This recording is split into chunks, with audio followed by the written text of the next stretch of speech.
अच्छा, क्या था question? Find the coordinate of the point of trisection. Trisection मतलब 3 equal parts, bisection 2 equal halves, trisection 3 equal halves. मान लो एक पॉइंट है, सॉरी एक लाइन है, ठीक है, सपोज लाइन का नाम ए बी। ट्राइसेक्शन मतलब 3 इक्वल हिस्सा में, suppose this is the P, this is Q. Can you see, ये एक पार्ट, ये एक पार्ट, ये एक पार्ट, तो ट्राइसेक्शन हुआ ना। अगर तीनों पॉइंट्स, तीनों पार्ट्स इक्वल होगा तो फिर बोला जाएगा ट्राइसेक्शन।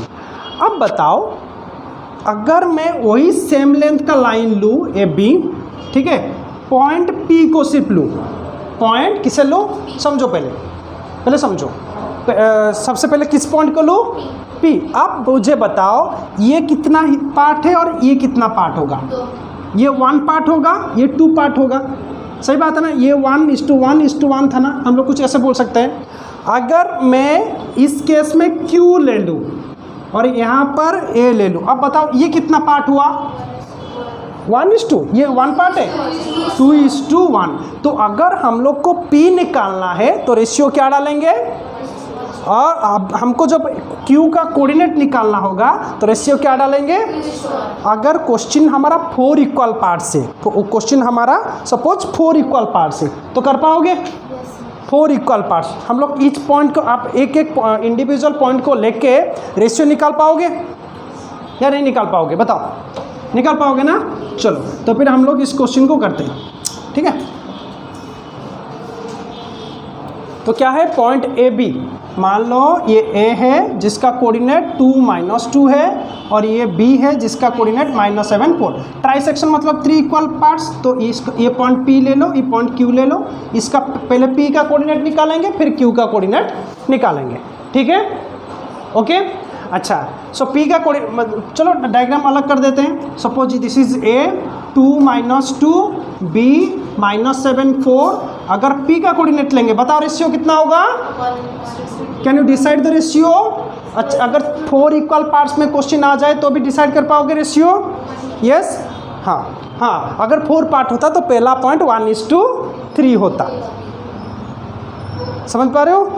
चलो, तो हम लोग P का कोऑर्डिनेट निकाल सकते हैं, P आराम से निकाल सकते हैं। बताओ M1 X2, ये हो जाएगा X1 Y1, ये हो जाएगा X2 Y2, ये हो जाएगा M1, ये हो जाएगा M2। बताओ, डायरेक्ट फॉर्मूला डालते हैं। M1 X2 कितना होगा? M1 X2 कितना होगा? हाँ, -7, फॉर्मूला लिख दूँ। M1 X2 plus M2 X1 by M1 plus M2, M1 Y2 plus M2 Y1 by M1 plus M2, ठीक है। अब देख के बताओ, तो M1 X2 1 into -7 plus M2 Y1 कितना होगा? सॉरी M2 X1 2 इंटू 2 कितना होगा? बाय 1 प्लस 2, कॉमा, फिर M1 Y2 कितना होगा? 1 इंटू 4, फिर होगा M2 Y1 2 इंटू -2 कितना होगा? By 1 plus 2। तो कितना होगा P का कोऑर्डिनेट? बताओ, -3/3, ये होगा 0/3। तो P कोऑर्डिनेट कितना होगा? -1, 0।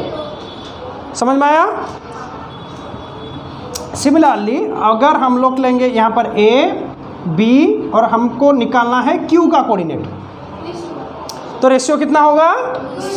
2:1। A का कोऑर्डिनेट वही रहेगा 2-2, B का कोऑर्डिनेट रहेगा -7 4, ये हो जाएगा X1 Y1, ये हो जाएगा X2 Y2, ये हो जाएगा M1 M2 होगा।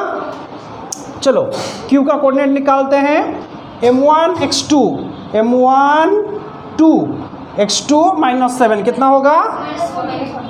प्लस M2 X1 -14, सॉरी, हाँ, तो M2 X1 1 इंटू 2 कितना होगा? By 2 plus 1, ready. चलो M1 Y2 कितना होगा? 2 इंटू 4 प्लस कितना होगा? 2 M1 Y2 ना, 2 इंटू 4, सॉरी 8। उसके बाद 1 इंटू -2 कितना होगा बाय 2 + 1 कितना होगा q इज इक्वल टू -14 -12/3 और ये होगा 6/3. तो what is the coordinate of q -4, -2. Can you get p का कोऑर्डिनेट q का कोऑर्डिनेट. देखो इसमें 4 इक्वल पार्ट्स भी आ सकता है, ट्राइसेक्शन भी आ सकता है, तो ये दोनों क्वेश्चन इंपॉर्टेंट है. ठीक है, चलो प्लीज़ राइट इट डाउन.